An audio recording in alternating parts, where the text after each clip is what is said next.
Hello बच्चों, चलिए आज का हमारा प्रश्न है। एक लॉटरी में 3 इनामी तथा 6 टिकट है। एक ए ने इस लॉटरी में से 3 टिकट लिए हैं। दूसरी लॉटरी में 1 इनामी व 2 खाली टिकट है। बी ने इस लॉटरी में से 1 टिकट खरीदा है। ए व बी के जीतने के संयोगों का अनुपात है। तो यहाँ से इस प्रश्न को करने हेतु हमारे पास यहाँ से हमारी मुख्य अवधारणा कार्य करेगी। मुख्य अवधारणा यहाँ से हम लेके चलेंगे। जैसा कि हमें कहा गया है हमें प्रायिकताएं ज्ञात करनी, तो प्रायिकता का सूत्र हमारे पास क्या होता है, प्रायिकता बराबर हमारे पास लिखी जाती है अनुकूल स्थिति बट्टे में आता है, अनुकूल स्थिति में आएगा हमारे पास यहाँ से कुल स्थिति, यही हमारे पास यहाँ से सूत्र होता है, बट्टे में आता है कुल स्थिति। तो यदि अब हम इस प्रश्न के अनुसार देखें तो हमारे पास यहाँ से क्या आएगा, ए के लिए यदि हम यहाँ से देखें तो ए के जीतने की प्रायिकता देखनी है 3 इनामी और 6 रिक्त टिकट है। ए के लॉटरी ए ने इस लॉटरी में से 3 टिकटें खरीदी है, तो यहाँ से इसके जीतने की प्रायिकता हमें देखनी है, तो वह आएगी। तो यहाँ से यदि ए के जीतना का देखा, ए के जीतने की हमें प्रायिकता देखनी है, तो यह आ जाएगी 1 माइनस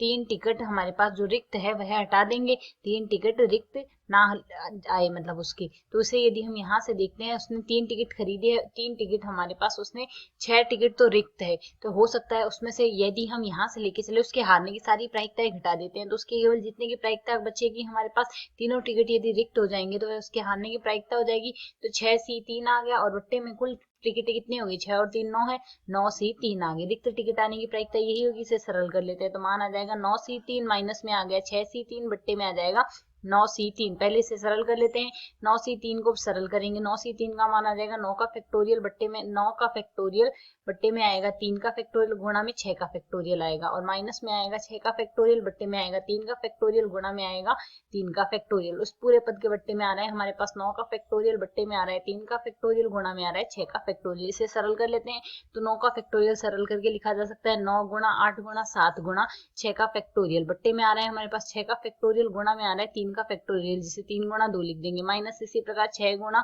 5 गुणा 4 गुणा 3 का फैक्टोरियल आ रहा है, और बट्टे में आ रहा है हमारे पास 3 का फैक्टोरियल गुणा में लिखेंगे 3 गुणा 2, और इसी प्रकार इस पूरे के बट्टे में हम सरल करेंगे। तो यहाँ से इसे जो सरल करने पर मान आएगा उसी का तो मान आएगा। इसे पहले सरल कर लेते हैं, 6 फैक्टोरियल से 6 फैक्टोरियल काट देंगे, 3 से 9 को काट दिया 3 आ गया, 2 से 8 को काट दिया 4 आ गया, 4 3 12 और 12 और 7 यहाँ से सरल करेंगे तो हमारे पास 21 4 आ जाएगा हमारे पास यहाँ से 84।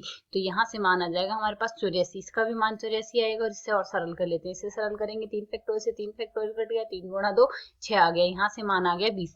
सरल कर ले तो ए के जीतने की प्रायिकता, ए के जीत की प्रायिकता हम यदि पी ए से प्रदर्शित करें तो वह आएगी हमारे पास यहाँ से 84 माइनस में 20 बट्टे में आ रहा है हमारे पास यहाँ से 84, सरल कर लेंगे तो 64 बट्टे में 20 84 आ रहा है। इसे सरल करते हैं तो हम इसे यहाँ से कौन से 4 के पहाड़े से सरल कर सकते हैं, 4 से सरल करेंगे तो मान क्या आएगा, 1 बार भाग जाएगा यहाँ से और शेष बचेगा 2, तो यहाँ से 6 आ जाएगा, 6 चौक 24 आ गया, और साथ ही बट्टे में आएगा 21, 16 बट्टे 21 आ गया। इसी प्रकार बी के जीतने की प्रायिकता यदि पी बी से प्रदर्शित करें तो यह बराबर आएगी, बी ने कौन से टिकटों में से खरीदी है, उसमें से एक तो इनामी है, बाकी 2 टिकट खाली है, तो जीतने की प्रायिकता क्या होगी, कुल टिकटें 3 है और यहाँ से उसमें से एक ही इनामी है, 1/3 आ गया। हमें इनका अनुपात देखना है, तो यहाँ से अनुपात क्या आ गया, पी ए अनुपात पी बी तो ज्ञात करना है हमें, तो यह आ जाएगा हमारे पास 16/21, और इसके बट्टे में आएगा हमारे पास यहाँ से 1/3। इसे सरल करेंगे यह लिखा जा सकता है 16/21 गुणा में 3 आ गया, सरल करके काट देंगे हमारे पास मान आ जाएगा यहाँ से 7, अर्थात अनुपात आ जाएगा ए व बी की जीत का अनुपात आ जाएगा 16:7। यही हमारे इस प्रश्न का हल है। आशा है समझ आया। धन्यवाद।